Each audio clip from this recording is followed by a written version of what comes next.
My familiarity with Sadhguru started way back when I was in school.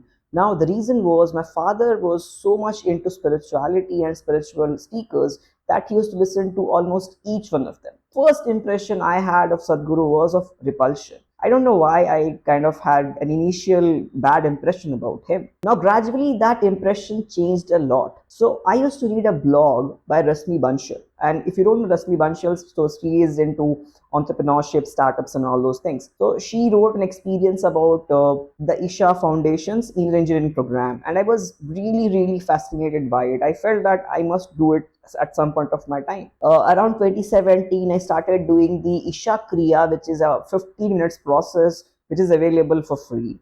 Now, after doing Isha Kriya for some time, and then there were a few personal events in my life which led me to do inner engineering program finally. Now, when I did my inner engineering program, I somehow did not really felt that strong of an attraction or that strong of a great interest in the program or Isha Foundation or Sadhguru. I started to kind of lose interest in Isha Foundation and Sadhguru because from my earlier association and earlier recollection of Sadhguru and Isha Foundation, I had progressed a lot, and because of doing Isha Kriya and all, I had developed some kind of an interest in listening to the discourses by Sadhguru. I found that he makes sense and he asks genuine, hard hitting questions. But after my inner engineering experience, I felt some kind of a disconnect. I felt that this is not going to be my cup of tea. Now, I will describe in a future video why I felt that, why I had that kind of a feeling inside me,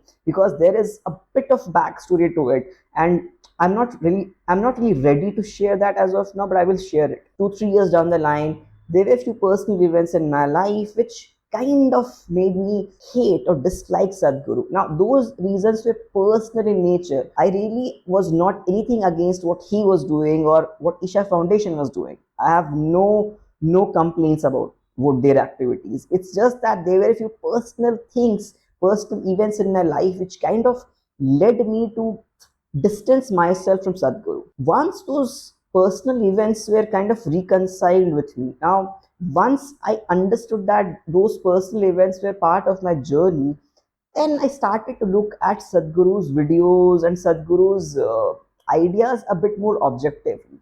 So now I have again found a new kind of an interest in Sadhguru's preachings or teachings, and this is like coming a full circle now. It started with a bit of disinterest, kind of a disliking, then the interest got piqued, and then I started to get into it, then I again started to lose interest. Now I've started to look at Sadhguru and Isha Foundation from a very objective lens, and hopefully I will understand whether this is going to be a sustaining thing for me, or whether I will again lose interest in Sadhguru's words or Isha Foundation's way of going about spirituality. So I hope you like this video. If yes, do hit the like button or subscribe to this channel, because this channel is kind of a discreet channel. Not a lot of people know about this channel. And if you have somehow landed onto this video, thank the algorithm.